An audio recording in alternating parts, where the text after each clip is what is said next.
This is my third time recording this video because I keep pressing the wrong button because I want to have this camera up on the screen and my notes at the same time.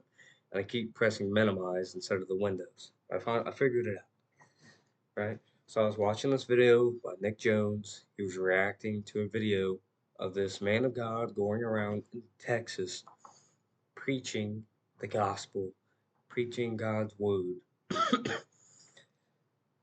And he came across these two women for a brief moment. They were just walking past, going wherever they were going, but they were not dressed very modestly at all. And said something along the lines of, "Do you believe in Jesus or do you love Jesus?" And like, "Yeah, we love Jesus." And he says, "Yet here you are at this place at like 2 in the morning. There's like a bar or something. Not a place that you want to be, right? And at in a godly hour." And like, well, you can love God, and Jesus, and go party. He'd made it.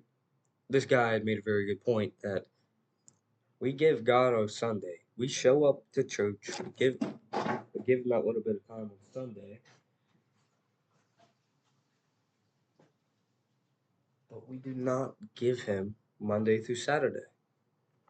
That's not what he wants. He wants us. He wants us to be with him all the time. And I guarantee most of us, myself included, don't even give him that little bit of time in church on Sunday. We can't even give him the few hours that we're in church. We're supposed to give him the whole day. We're supposed to give him the whole week, but especially that one Sunday. And here's another point I want to make. Some of us say we don't have time to go to church on Sunday, and this and that, all these excuses. But a true man of God would make the time. You would work as hard as you can Monday through Saturday so that you will have the time on Sunday to devote to God. Right? That's how that works. Anyway, 7 minutes and around 7 minutes and 40 seconds on that video, which I will link, he comes across this big man. I don't exactly know what his authority was, but he was very obviously under some sort of influence of probably alcohol, and he was putting the mic up to this guy's face. I was like, "If you want to talk, say something, you go ahead." But the man, he just wanted to keep grabbing the microphone. He's like, "Are you gonna give it to me? Give me the microphone." Blah blah blah blah. And the man's like, "No, I'll hold it. I will hold it. I'll let you share what you want to say, but I'm gonna hold it." And he makes another very good point. Boundaries. We have to have boundaries, especially as man of God. So you're going with this woman or something that she wants to push you towards some sort of sinful act. You, as the man, especially a godly man, you have to have the boundary to say, no, we're not going to do that. And you should release her. Like, you should just go away from her, especially if she's not going to be willing to accept God into her life. I mean, you shouldn't even be messing around with someone like that, but maybe you are. Maybe you're trying to show them the way. What the situation is I made a video about this before. I mean, not in this total sense, but we need to have boundaries, especially as men. As men, we need to be stern, we need to be direct, and get rid of that passive aggressive stuff, right? I remember when I was fully into Andrew Tate stuff, I was watching this course they had made. It's on YouTube. I believe it was the Iron Mind course, body language course, or something like that.